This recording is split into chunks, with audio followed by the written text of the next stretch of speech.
Hi everyone, welcome back to my channel. Today I'm filming a video that I hadn't planned on filming. The concept literally came to me yesterday evening as I was stuck in traffic, and I quickly had a little brainstorm and I came up with an abundance of ideas for the video, so there may be a part 2 coming, seeing as how I was able to cram this one full so quickly. So today's video is going to be the 12 things I've learned since living on my own.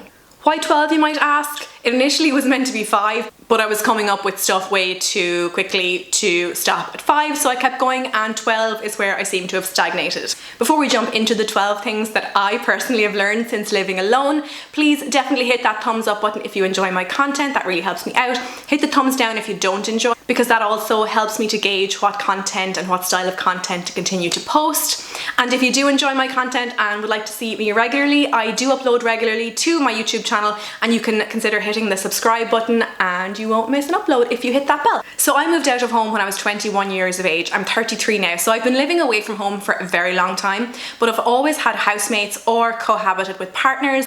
But I have been living on my own now for a significant length of time, and I definitely have learned some lessons that I never knew before when I was cohabiting with people. The first thing I remember feeling so daunted by when I initially found myself living solo was the absolute terror I felt at ringing billing companies, asking them to change things to my name. It's something I've never had to worry about before. I was never the person whose bills were in my name, so I was dreading these phone calls, but honestly, it was so not that daunting.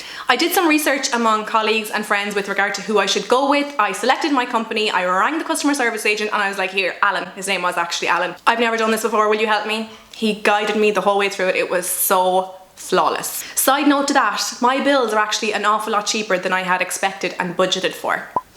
Second thing I learned was to delegate work where necessary and makes sense too. I took on the task of painting my bedroom in my apartment with the hopes of painting the whole apartment following. It took me 3 goddamn days just to do my apartment. So in future, if I want to paint my apartment, I'm going to pay a professional to come in and do it, because honestly, my time is worth more to me than that fee. For other people, this might apply to cleaning services also. This one's short and sweet. Your home will never be spotlessly clean and tidy, and there will always be work to do. Can you relate? Here's one that might stir up some controversy. You don't need Wi-Fi. Initially, when I was living on my own, I had Wi-Fi. I think it was something like €75 a month. And then I realized I have an unlimited data plan on my phone. I could just use it and tether my laptop off it, and I've done that for a significant amount of time, all for €20 a month.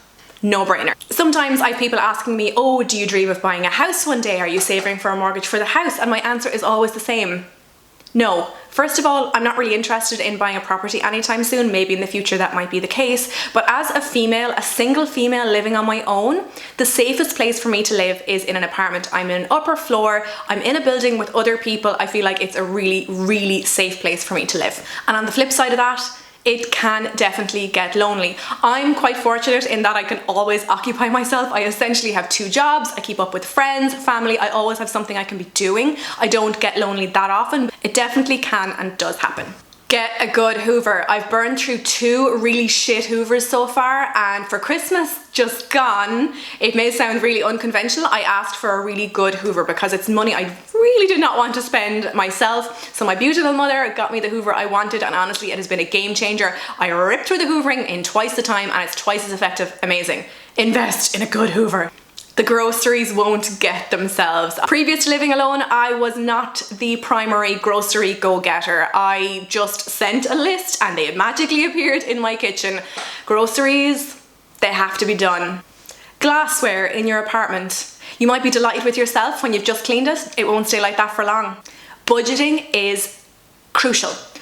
I find it so easy to burn through so much money living on my own that I have actually put things in place. If you'd like to see my budgeting strategies for 2020, I will link it above if you'd like to have a look. Those are strategies I'm going to use to keep my outgoing cash flow at bay. This one is massive for me. Ask for help. Recently, I lived for an entire month during the winter in this apartment with my radiators not working because I didn't want to ask for help. I couldn't figure out what was wrong with them. Google couldn't help me, YouTube couldn't help me. Turns out the job that needed to be done was simple, but it did require a plumber with plumbing tools to do it. I don't know if any other renters feel this way, but I feel so reluctant to email the letting agent to ask for someone to come and help me in the apartment. I don't know what it is. It's not like they're doing me a favor. I pay rent, so I'm entitled to these things. I guess I'm a people pleaser. I don't want to stir up any sort of inconvenience for other people. Does anyone else feel that way, or is it just me? Another one, be mindful of what you buy and what you bring into your house, even if it's not bought, even if someone donates it to you. I have seen it myself. You will grow to fill and overflow any space that you live in. It is literally a constant uphill battle to try and keep my stuff on the more minimal side of things. I'm not a minimalist. I probably never will be. I like certain stuff, but it is kind of like a constant clear out. Even though I don't receive PR anymore or anything like that, it still is a constant battle to keep the amount of stuff, extra stuff you're not going to use, out of my apartment. And finally, if you follow me on Instagram stories, you'll have seen my despair with this. You will regret using blue tack or sellotape on your walls. That I can guarantee you. Is there anything else you can add to this video? As I said, I might do a sequel if more comes to me. Definitely let me know in the comments section down below what you think, if you have anything you'd like to add. Thank you so much for watching, and I will talk to you in my next video. Bye! Mwah.